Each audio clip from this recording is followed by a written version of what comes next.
What up? It's your boy Millie Mill. Thank you guys for tuning in to the Keeping It Real with Millie Mill show. I really appreciate everybody.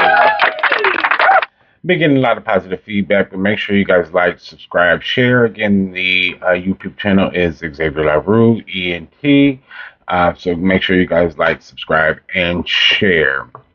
And so today I want to get into some realness.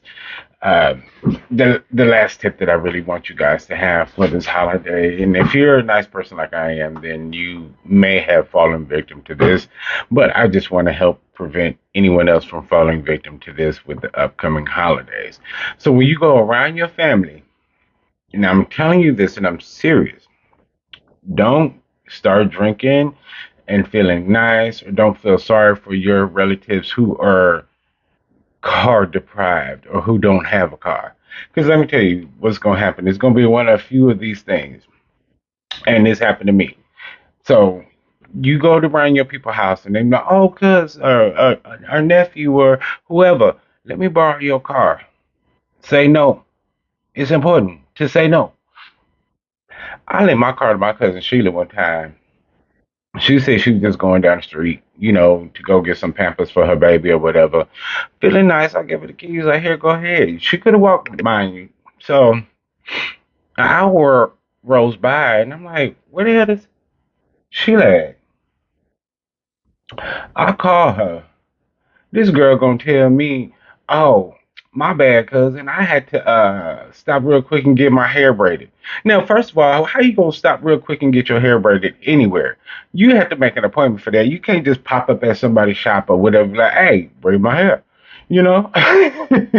That's first and foremost. Second of all, they say they're always going around the corner and they be right back. Right back be like 5, 6, 7 hours.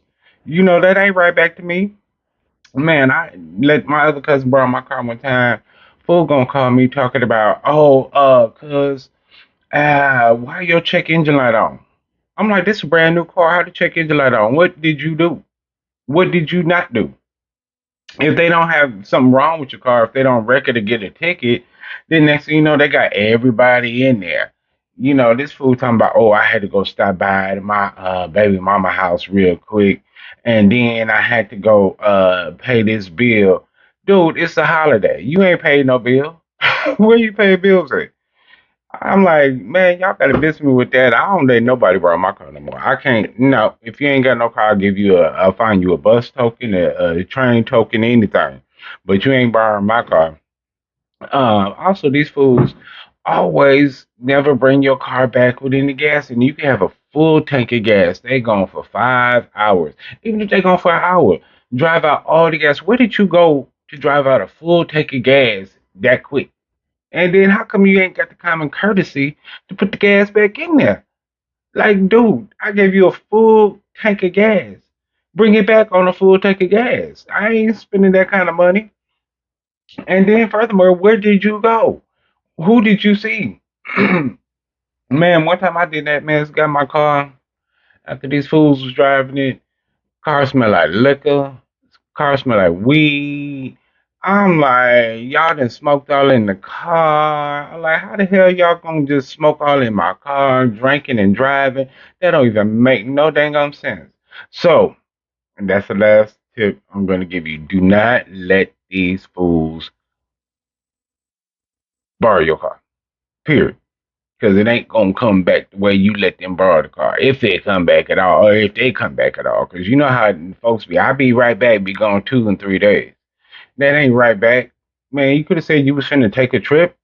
I would have gave you a $10 on a bus ticket. You could have took the bus to the Vegas or something. So that's the only tip I have for you. Now getting back into the actual show. Today I want to keep it real about putting people in the box. You've all filled out a job application or you filled out anything that asks you what's your race, what's your sex, what's your nationality, and all this kind of stuff. That really is a way for people to put you in a little box.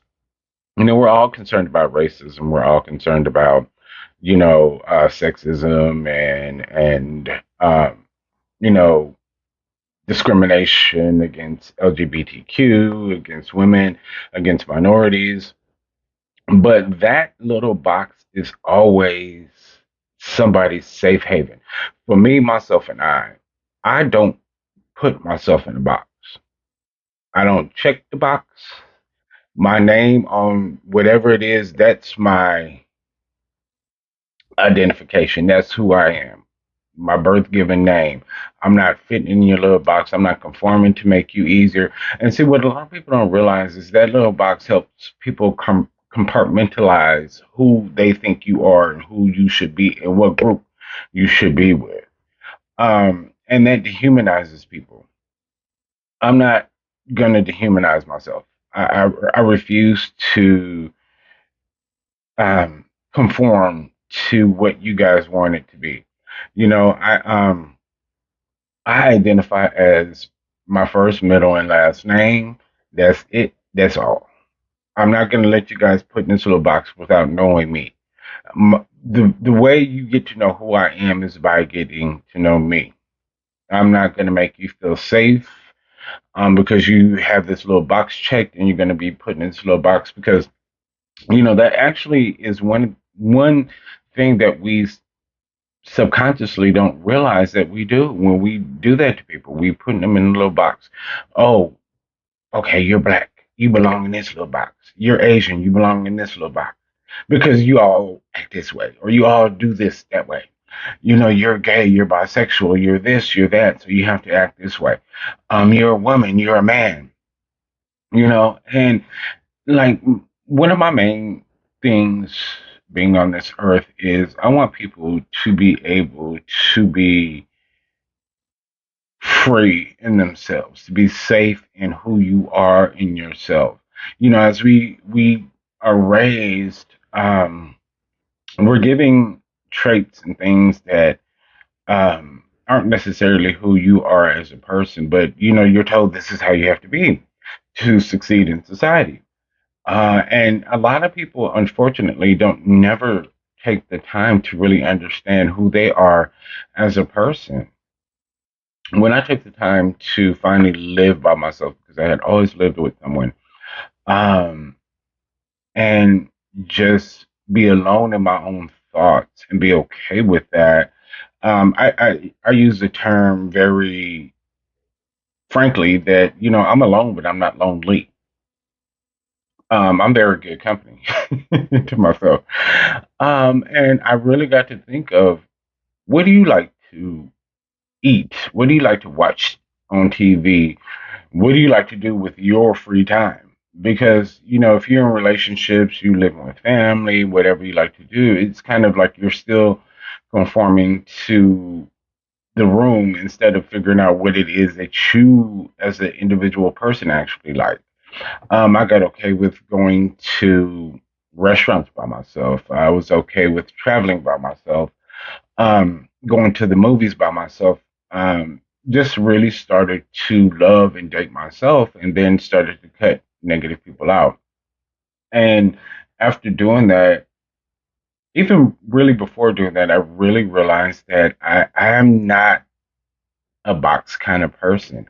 Like, you're not going to tell me because of whatever you think I am, then that's who I should be.